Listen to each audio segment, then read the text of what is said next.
Hello students, நான் உங்கள் Thiruvasagam. So now பார்க்கணும் chapter 1 11th maths sets relation and functions exercise 1.1 question number 9. Let A and B be two sets such that n of A ரெண்டுமே சொல்லுவாங்க ரெண்டு two sets n of A and n of B கொடுத்துருக்காங்க.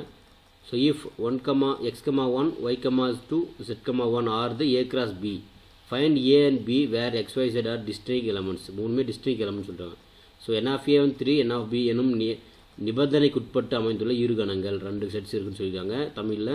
So இந்த மூணு equations இருக்குது என்பவை A cross B எனும் கணத்தில் உள்ள சில உறுப்புகள் எனில் இந்த ஏபி கணங்களை காண்க.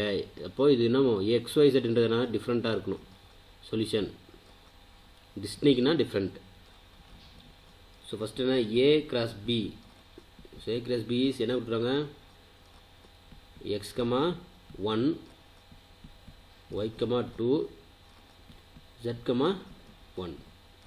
அப்போ பாருங்க இது என்ன XYZன்றது எல்லாமே ஒரு ஃபஸ்ட்டு ஏவில் இருக்கிற element. x is belongs to A,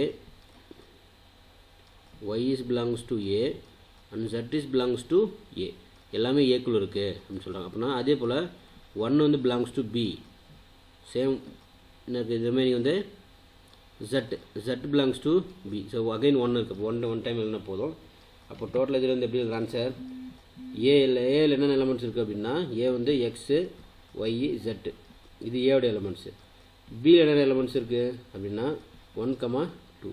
அப்போ அப்போ ரெண்டுமே டிஃப்ரெண்ட்டாக இருக்கா. அப்போது XYZ வந்து முற்றிலுமாக வேறுபட்ட உறுப்புகள் டிஸ்டிங்க்ட் எலமெண்ட்ஸே இருக்கணும் அப்படின்னு சொல்லியிருக்காங்க. So this is the required solution. Thank you.